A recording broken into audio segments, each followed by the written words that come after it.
বৈষম্য বিরোধী ছাত্র আন্দোলনের অন্যতম সমন্বয়ক হাসনাত আব্দুল্লাহ দাবি করছেন, রাজনীতিবিদেরা হাত মিলাচ্ছে আর তাই বিপ্লবীদের ফাঁসি দড়িয়ে এগিয়ে আসছে বলে আশঙ্কা করছেন তিনি।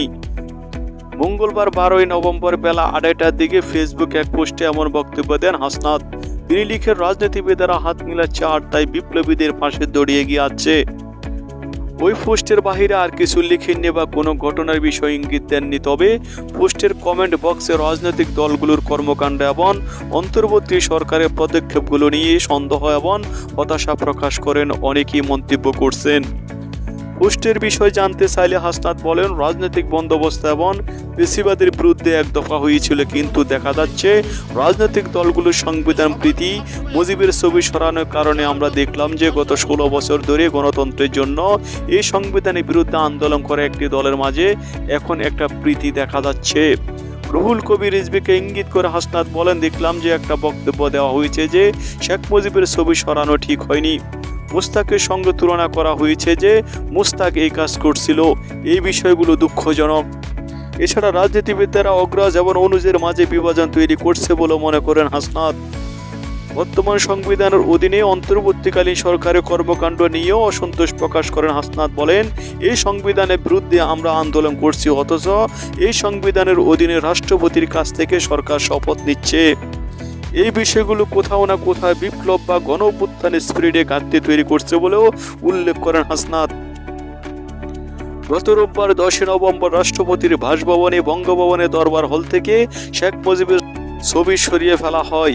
এই বিষয়ে অন্তর্বর্তীকালীন সরকারের উপদেষ্টা হিসাবে সদ্য শপথ নেওয়া মাহফুজ আলম এক ফেসবুক পোস্টে লিখেন, 71-এর পরবর্তী ফ্যাসিস্ট শেখ মুজিবুর রহমানের ছবি দরবার হল থেকে সরানো হয়েছে। এটা আমাদের জন্য লজ্জার যে আমরা 5 আগস্টের পর বঙ্গভবন থেকে তার ছবি সরাতে পারিনি।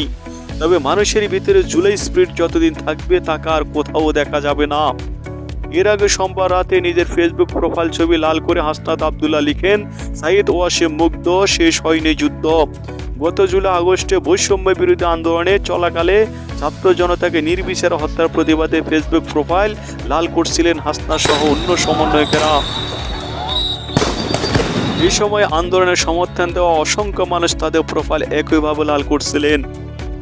সোমবারও রাজনীতিবিদদের নিয়ে ইঙ্গিতপূর্ণ একটি বিদেশি প্রবাদ পোস্ট করেন হাসনাত। এটি হলো, যুদ্ধ শুরু হলে রাজনীতিবিদেরা অস্ত্র দেয়, ধনীরা রুটি দেয় আর গরিবরা তাদের ছেলেদের দেয়। যুদ্ধ শেষ হলো রাজনীতিবিদেরা হাত মেলায়, ধনীরা রুটির দাম বাড়ায়, কিন্তু গরিবরা তাদের ছেলেদের কবর খুঁজে।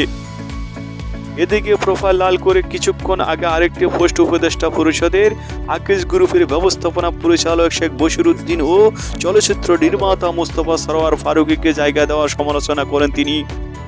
হাসনাত লিখেন, বশির ফারুকীকে উপদেষ্টা করার প্রতিবাদ সভা থেকে গ্রেপ্তার করা ঘটনা চরম ফাজলামি, এগুলো ভণ্ডামি। আপনারা হাসিনা হয়ে ওঠার চেষ্টা করেন না। হাসিনারে ধরায় কেয়ার করছি, উৎখাত করছি, আপনারা কোন হনু হয়েছেন। শেখ বশিরউদ্দিন ও মোস্তফা সরোয়ার ফারুকীকে অন্তর্বর্তীকালীন সরকারের উপদেষ্টা করার প্রতিবাদে চট্টগ্রাম তাহুদি ছাত্র জনতার ব্যানারে আয়োজিত এক সভা পণ্ড হয়ে যায়। সোমবার ওই সভা থেকে 5 জনকে আটক করে পুলিশ।